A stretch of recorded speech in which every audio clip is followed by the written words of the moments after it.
सुप्रभात। और आज हम शुरू करने वाले हैं क्या अगला जो भाग है ना, हमारे पाठ्य पुस्तक में जो फसलों के त्योहार ये पाठ दिया हुआ है, इसके अभ्यास प्रश्न कर रहे हैं हम। और इसमें हमने तिल का महत्व ये हमने करवा दिया था, है ना। और ये भी करवा दिया कि तिल से तेल बनता है और किन किन चीज़ों से तेल बनता है पता लगाइए, ये करवा दिया था। किसान और चीज़ों का सफर, ये वाला थोड़ा हमें देखना है क्या है। ये देख लेते हैं एक बार। ये है कि किसान और चीज़ों का सफर, इसके बारे में दिया गया है। किसान और खेती बहुत से लोगों की जानी पहचानी दुनिया का हिस्सा नहीं है। मैंने बताया था कि जो शहर के लोग हैं ज़्यादातर ये जानते ही नहीं है कि जो अनाज वो खाते हैं वो किस तरह से उगाया जाता है, कितनी मेहनत उसमें लगती है। ठीक है। और इन लोगों को ज़्यादातर जो शहर के लोग होते हैं उनको ये एहसास ही नहीं होता है कि गांव के लोग जो हैं उनके जीवन से ही, गुड मॉर्निंग, शहर के लोगों का जीवन जुड़ा हुआ है। क्योंकि गांव के लोग जो है क्या करते हैं, खेतों में फसलें उगाते हैं, अनाज उगाते हैं और उसी अनाज को खाकर सारे जिंदा रहते हैं। लेकिन क्या है कि आज के समय में देश के जो किसान हैं उनको जिंदा रहने के लिए बहुत मेहनत और क्या करना पड़ रहा है, संघर्ष करना पड़ रहा है, बहुत ज्यादा लड़ना पड़ रहा है हर चीज़ों का, है ना। क्योंकि गुड मॉर्निंग, आपको पता होगा कि अभी जो बारिश है वो उसका भी पैटर्न बदल गया है। कभी भी बारिश हो जाती है और फसलों को नुकसान पहुंचा देती है ना। इसके साथ ही बारिश और मौसम भी जो है अब क्या है बदल रहे हैं, जिससे फसलों पर बहुत ही बुरा प्रभाव पड़ रहा है ना। मौसम बदल रहे हैं जिससे फसलों पर बुरा प्रभाव पड़ रहा है। फसलें जो है खराब होने लग गई हैं। और दूसरा ये कि अगर वो पैदा भी कर लेते हैं तो उसका अच्छा मूल्य उन्हें नहीं मिलता है। ये सब सारी चीज़ें हैं, तो काफ़ी परेशान है, काफ़ी मेहनत और संघर्ष करना पड़ रहा है किसानों को जिंदा रहने के लिए। अगर ये जानने की कोशिश करें कि हम दिन भर में जो चीज़ें खाती हैं वो कहाँ से आती हैं, अगर हम ये जानने की कोशिश करें कि जो जो चीज़ें हम खाते रहते हैं दिन भर में वो कहाँ कहाँ से आते हैं, तो हम किसानों की जो भूमिका है अपने जीवन में वो अच्छे से समझ पाएंगे। हम समझ पाएंगे कि जो किसान हैं वो किस तरह से हमारे जीवन से जुड़े हुए हैं, है ना। ये हम समझ पाएंगे अगर हम ये समझ लें कि जो जो चीज़ें सुबह से शाम तक हम खाते हैं वो कहाँ से आती हैं। ठीक है, चलिए तो इसी को देखने का प्रयास करेंगे हम।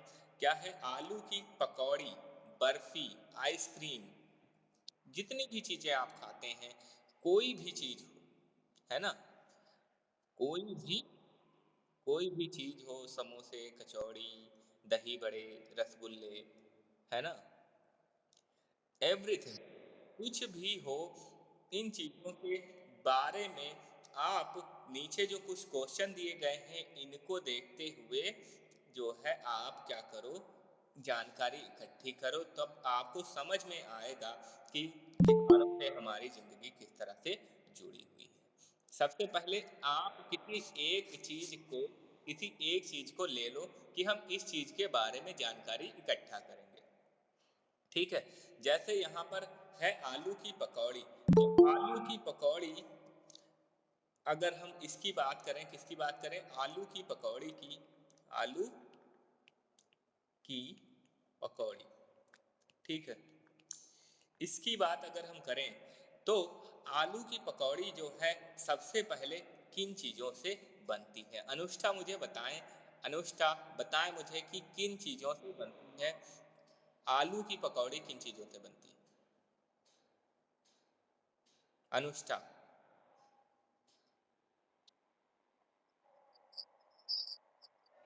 आलू, बेसन,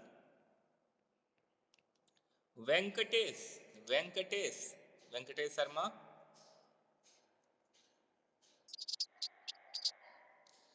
इसके अलावा क्या,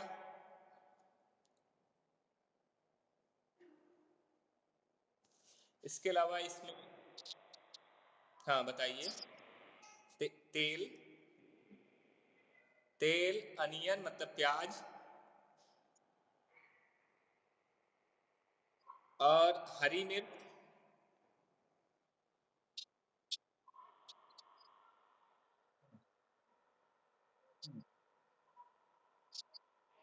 बस, बस, बस, बस, बस, बस।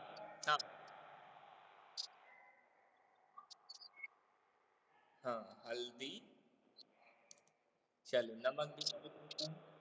नमक, है ना? मसाले, मसाले। बस, बस। पानी हाँ, पानी बेटा मिल जाएगा ना, पानी तो पानी मान लो इसमें पानी भी हम लिख लें, तो अब इसमें से सोचो अगर आप शहर में रहते हो तो इसमें से कौन-कौन सी चीज़ें हैं जो आपको जो है मिल जाएँगी, ऐसे ईज़िली मिल जाएँगी, खरीदनी नहीं पड़ेंगी। हाँ, केवल पानी ऐसा होगा जो आपको ऐसे ही मिल जाए हो सकता है या फिर नगर पालिका के सप्लाई से मिल जाए। लेकिन इसमें से बाकी जितनी चीज़ें चाहे वो आलू हो, बेसन हो, तेल हो, प्याज हो, हरी मिर्च हो, हल्दी हो, मसाले हों या फिर नमक हो। अब आप कहोगे कि नमक नमक के लिए किसान की क्या ज़रूरत है ना? लिखना ये नहीं है, ये जानकारी इकट्ठी करनी है आपको खुद, ठीक है? आपको खुद ये जानकारी इकट्ठी करनी है, समझिए? तो ये बाकी सारी चीज़ें आपको क्या करनी पड़ेंगी, खरीदनी पड़ेंगी और ये सारी चीज़ें कहाँ से खरीदोगे? किसी दुकान से जैसे आलू है, प्याज है, हरी मिर्च है, ठीक है? ये सारी चीज़ें आप सब्ज़ी की दुकान से खरीदोगे, ठीक है? और बेसन, तेल, घी, नमक, मसाले ये सब आप किसी किराने की दुकान से खरीदोगे। अच्छा, तो सब्जी की दुकान पर जो ये आलू, प्याज, हरी मिर्च है, ये कहाँ से आई होगी? ये सब्जी की दुकान से अगर आपने खरीदी है तो ये मंडी से आई होगी और मंडी में कहाँ से आई होगी? मंडी में आई होगी किसान के खेत खेत से, है ना? मंडी में कहाँ से आई होगी? खेतों से। अब बात करें बेसन की, बेसन, तेल और ये जो हल्दी, नमक वगैरह है ये सब, तो बेसन देखिए क्या होता है, बेसन बनता है चने से, किससे बनता है? चना चना दाल जो होती है उसी को क्या करते हैं, उसको पीस कर हाँ, पीस कर आटा बना लेते हैं उसका, तो चने के आटे को ही क्या बोलते हैं? बेसन, है ना? चने के आटे को। तो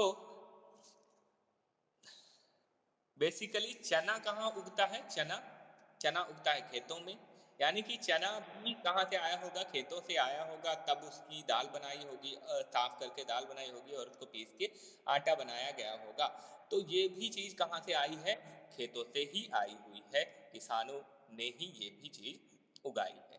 अब आगे आते हैं तेल, तो तेल पे आए, तेल जो है आप डिपेंड करता है कौन सा तेल खाते हो, तेल आप खरीद के लाए, चाहे वो सरसों तेल यहाँ ज़्यादा लोग खाते नहीं हैं, या फिर सोयाबीन ऑयल हो, है ना? या फिर हो मूँगफली का तेल, मूँगफली, या फिर हो सनफ्लावर यानी कि सूरजमुखी। आंवला का तेल बेटा कोई खाता है? खाता नहीं है, ठीक है? आंवला का तेल सर में लगाते हैं, ठीक है? आंवला आंवला के तेल कौन आलू की पकौड़ी कौन बनाता है? नहीं, नहीं, मुझे ये बताइए कि आंवले के तेल में ये आलू के पकौड़े कौन बनाता है?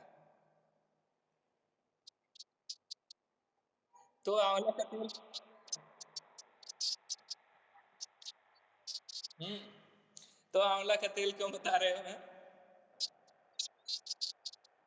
आंवले के तेल में? कार्तिक कार्तिक की मम्मी बनाती हैं आंवले के तेल में पकौड़े। हाँ, हो सकता है। हाँ।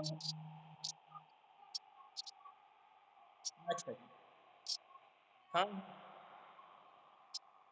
नहीं नहीं, पकौड़े तो बनते हैं, लेकिन यहाँ पे बात हो रही है आंवले के तेल की। आंवले के तेल के मैंने खाए नहीं कभी ना।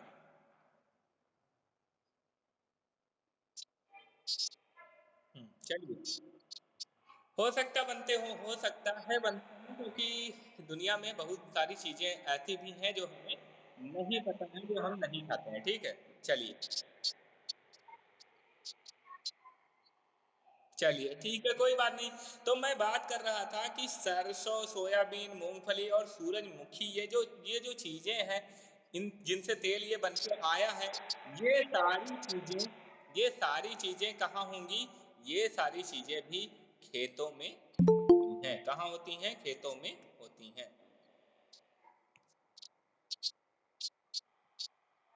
मूंगफली का तेल बेटा, उसको भी वैसे ही बनाते हैं जैसे बाकी सब चीजों का तेल बनता है। मीठा तेल बेटा बहुत सारी चीजों से बनता है। मीठा तेल आपका सोयाबीन से बनता है, मीठा तेल आपका मूंगफली से बनता है, मीठा तेल आपका सनफ्लावर से बनता है। ठीक है, जितने भी तेल, सरसों जो है, सरसों को छोड़ के, है ना, सरसों को छोड़ के बाकी सारे तेल मीठे तेल ही माने जाते हैं। और सरसों का तेल जो है वो कड़वा माना जाता है। कैसा? कड़वा। नहीं, बहुत ही कड़वा नहीं होता। कड़वा नहीं होता, मैं सरसों तेल ही खाता हूँ। मैं सरसों तेल ही खाता हूँ, तो कड़वा नहीं होता वो, है ना? मैं जानता हूँ कड़वा नहीं होता वो। ठीक, चलिए।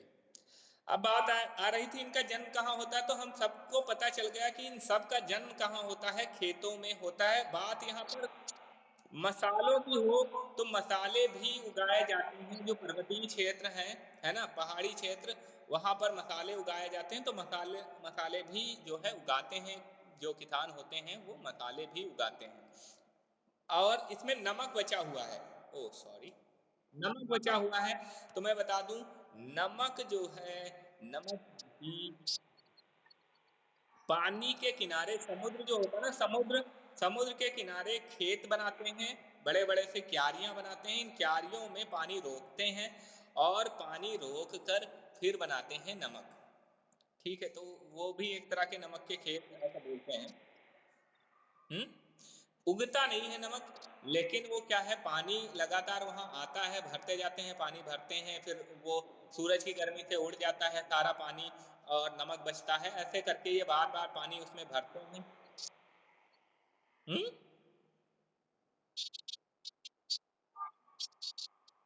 तो नमक बच जाता है, पानी उड़ जाता है और नमक बच जाता है। तो इस तरह से ये भी एक तरह से किसान ही हैं, ये लोग भी जो बनाते हैं, है ना। तो आप देखोगे कि ये सारी जो है चीजें क्या हैं, कहाँ जन्म लेती हैं? खेतों में जन्म लेती हैं। और फिर उनका हम तक पहुंचने का जो सफर होता है, वो क्या होता है, कैसे कैसे एक व्यक्ति जो है वो आलू उगाता है, और फिर उस आलू को कैसे हम तक पहुंचाया जाता है। और ये जो चीजें हैं जो, क्या हो गया बेटा? नहीं लिखना है, नहीं लिखना है। तो इन सब चीजों का सफर क्या है, मतलब कैसे कैसे हम तक पहुंचती हैं, है ना। तो आलू खेतों से होकर हमारे घरों तक कैसे पहुंचता है? आलू सबसे पहले क्या होता है, किसान आलू जमीन से,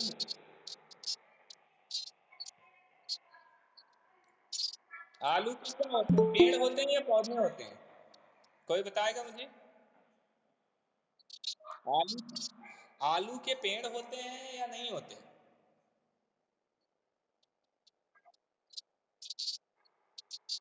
आलू के पौधे।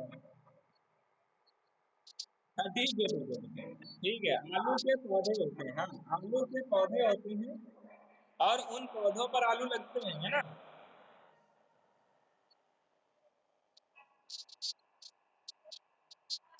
हुँ। ठीक है। आप शांत हो जाइए।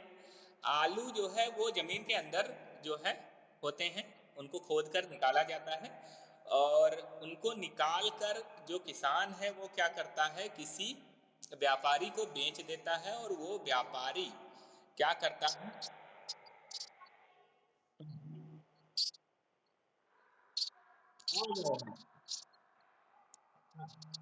हाँ, कैसे पता चलता है?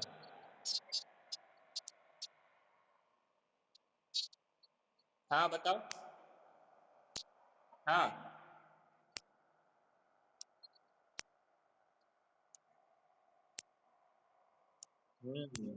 आलू जो है जब 2 से 3 महीने का हो जाता है ना? 2 से 3 महीने का हो जाता है तो उसका जो पेड़ है, वो क्या होता है, सूखने लग जाता है ना? सूखने लग जाता है और फिर हमें पता पता लग जाता है कि इसमें आलू हो चुके हैं और दूसरी चीज़ ये भी है कि हमने बड़ा-सा खेत जो है आलू का लगा रखा है, तो हम एक एक पेड़ उखाड़ के भी देख सकते हैं कि नीचे आलू आ गए हैं, तो अगर उसमें आ गए होंगे, तो बाकी सब में भी आ गए होंगे, है ना? इस तरह से भी कर लेते हैं। लिखना नहीं है बेटा। ये सारी जानकारी आपको इकट्ठा करनी है, लिखना नहीं है। ये जो हम लिखवा रहे हैं वो नहीं लिखना। मैंने क्या कहा? मैंने कहा है कि एक कोई एक डिश, कोई एक खाद्य सामग्री को आप सोचो और उसके बारे में जानकारी इकट्ठा करो कि ये किन चीज़ों से बनती है, इन चीज़ों जो चीज़ें बनी हैं, इन चीज़ों का जन्म कहाँ होता है और इनको हमारे घर तक पहुँचाने तक का सफ़र क्या है? कहाँ-कहाँ से होके आती हैं, किन-किन हाथों से इनको गुज़रना पड़ता है और इस पूरे सफ़र में किन-किन लोगों की मेहनत लगती है, ठीक है? और इन लोगों में से किसको कितना मुनाफ़ा मिलता है, ये चीज़, ये मेन है। क्यों? क्योंकि इससे आपको देखोगे तो पता चलेगा कि जैसे हमारे खेत में आलू होता है ना, तो आलू वहाँ पर जो बिकता है आलू, वो बिकता है कितना? 4 रुपीज़ पर केजी, है ना? बात समझ आई? 4 रुपीज़ पर केजी। लेकिन जब उसको व्यापारी खरीदता है, बड़ा व्यापारी, तो वो वापस उसको इसी को 8 रुपीज़ में बेचता है और फिर उससे दूसरा व्यापारी इसे 12 में बेचेगा। फिर ट्रांसपोर्ट होने के बाद जब बिकेगा तो ये 15 में बिकेगा। तो आप यहाँ खरीदोगे तो आपको 15 रुपीज़ पर केजी मिलेगा। हुँ?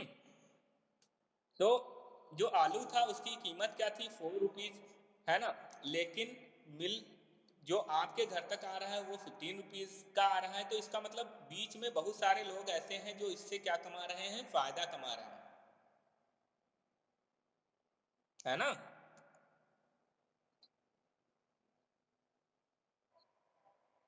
मेरी आवाज़ क्लियर नहीं है? क्लियर है, मेरी आवाज़ क्लियर है, बिल्कुल क्लियर आवाज़ है एकदम, एकदम क्लियर है, सही से आ रही है। हाँ, तो बात समझ आया तो जब जब आप जो है क्या करोगे? ये सब चीज़ें पता चलो करोगे तो आपको पता चलेगा कि जिसने ये उगाया था, है ना? उसको बहुत ही कम पैसे मिले हैं और बाकी इस बीच के जो लोग हैं, है ना? जो व्यापारी हैं, उनको पैसे ज़्यादा मिल गए, है ना? तो ये बात है।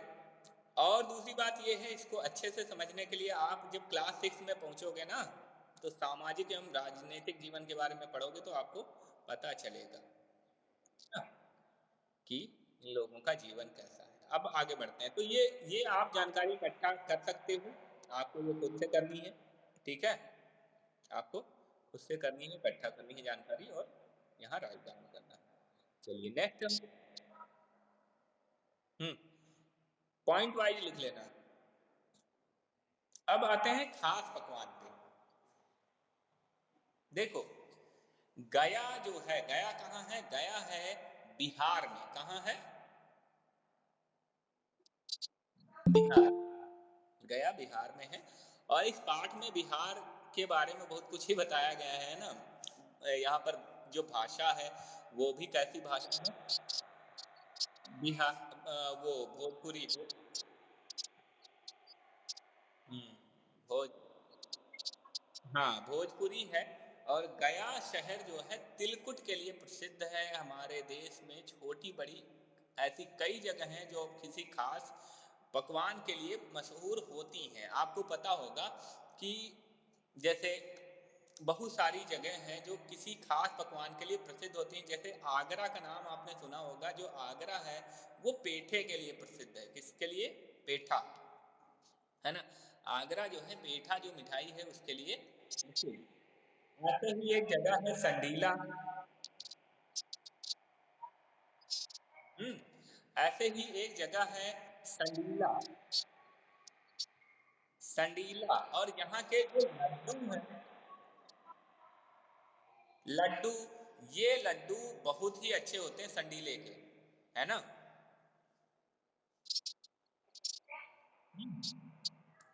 संडीला जगह है, संडीला एक जगह है जहाँ पर लड्डू बनते हैं और ये लड्डू बहुत ही फेमस हैं। तरह के लड्डू, लड्डू ऐसे बूंदी वाले लड्डू होते हैं। बूंदी वाले लड्डू होते हैं, बेसन के बनते हैं। हाँ,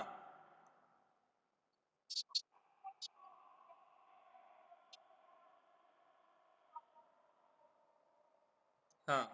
तो मैं कह रहा था कि अलग-अलग, जैसे आप आपके यहाँ भी कुछ एक ऐसे जगह होंगी, कुछ ऐसी जगह होंगी जहाँ की चीज़ें मशहूर होंगी, जहाँ के पकवान जो हैं वो मशहूर होंगे।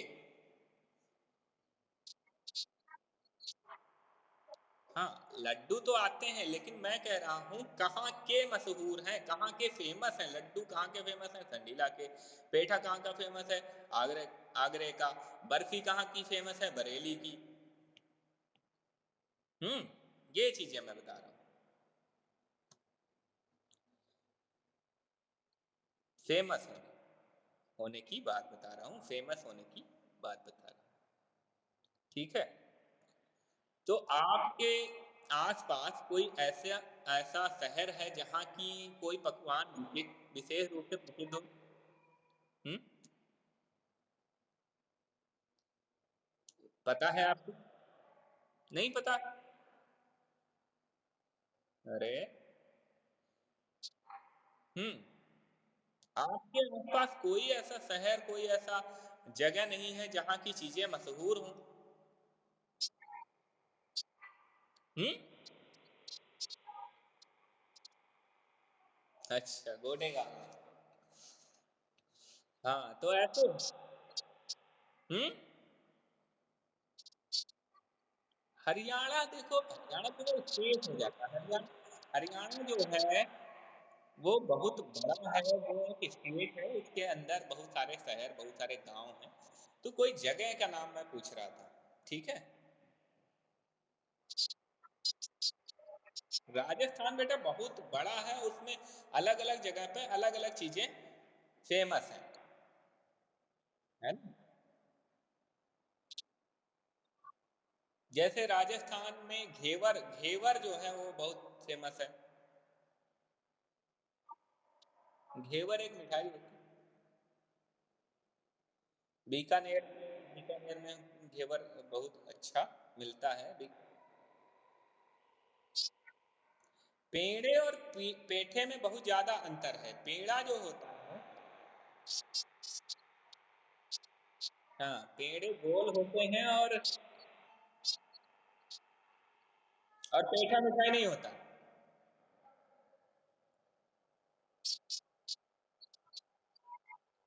देखो, आगरा के जो है पेठे मशहूर हैं और मथुरा जो जगह है, मथुरा मथुरा के पेड़े मशहूर हैं। पेड़े। और पेठा और पेड़ा में बहुत अंतर होता है। पेठा और पेड़ा में क्या अंतर होता है? पेठा जो बनता है वो बनता है एक तरबूज जैसा वो होता है ना, फल, उससे बनता है। और जो पेड़ा है वो बनता है मावा से। पेड़े जो है मावा से बनते हैं। हाँ, चलिए आगे देखते हैं। तो आपको अपने मम्मी से, पापा से या परिवार के दूसरे लोगों से बात करनी है और पता करना है कि आपके आस-पास छोटी-बड़ी ऐसी जगह होंगी जहाँ का कुछ ना कुछ क्या होगा, फ़ेमस होगा। जैसे अभी जो है सक्षम ने बताया था कि कौन से कहाँ का था, वो आलू बड़े फ़ेमस हैं। अब हाँ, कहीं कोई जगह बताई थी उसने, सक्षम ने, ठीक है? तो अब आते हैं आगे। एक विशेष चीज़ जो आपको व्याकरण में लिखनी है, व्याकरण के अंतर्गत लिखना है काम वाले शब्द। बिल्कुल, ये कॉपी में लिखना है। हुँ,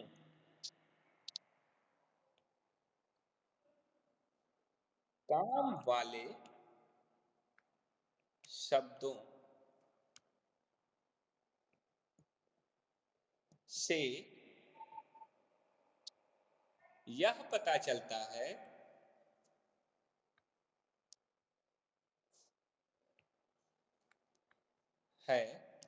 कि वाक्य वाक्य समझते हो ना? जो सेंटेंस है, वाक्य में कौन-सा कार्य किया जा रहा है।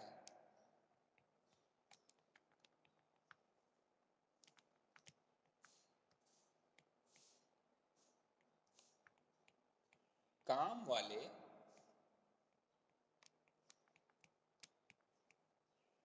शब्द क्रिया कहलाते हैं। क्रिया कहलाते हैं। क्या कहलाते हैं? बिल्कुल लिखना है। क्रिया कहलाते हैं। तो काम वाले शब्द क्या कहलाते हैं? क्रिया। जैसे हुँ। अच्छा, हरियाणा कोई जगह नहीं है, वो स्टेट है। ठीक? स्टेट है वो, बहुत बड़ा प्लेस है, उसके अंदर बहुत सारी जगह हैं। ठीक है? हुँ। जैसे काम वाले शब्द कौन हो सकते हैं? क्रिया। क्रिया कौन से शब्द हो सकते हैं? क्रिया शब्द होते हैं जैसे कि खाना, रहना, रहना, सोना, चलना, दौड़ना। खाना हो चुका, दौड़ना, है ना? उठना, लिखना, उठना, लिखना, पढ़ना। हाँ, अच्छा, तो ये सारे क्या हैं? काम वाले शब्द। स्विमिंग करना नहीं, तैरना। हिंदी पढ़ रहे हो? हिंदी हिंदी पढ़ रहे हो तो स्विमिंग करना कहाँ से आ जाएगा? हाँ, तैरना बोलेंगे, बिल्कुल। तो ये सारी चीज़ें हैं, ये सारी चीज़ें हैं। अब ये बात तो हो गई किसकी? कि ये लिख दिए हैं तो आपको पता चल गया कैसे? क्योंकि इन सब के पीछे ना है, ना। इन सब के पीछे ना होता है ना? और जिनके पीछे ना होता है वो सारे क्रिया होते हैं, है ना? मारना, पीटना, रूठना, मनाना, सोना, जागना, बैठना, लेटना, है ना? दौड़ना, भागना, सारे के सारे क्या हैं?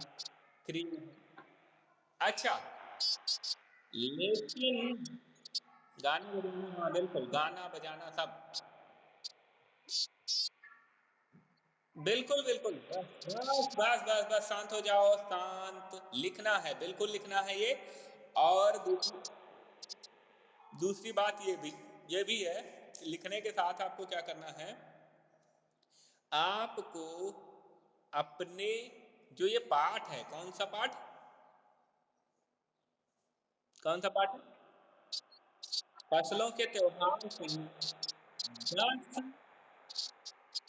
क्रिया शब्द छांट के लिखने हैं, शब्द ढूंढ के लिखने हैं। चैप्टर में से लिखनी है, चैप्टर में से।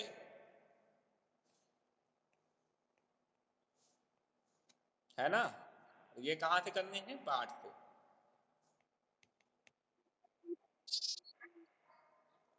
यही है क्वेश्चन।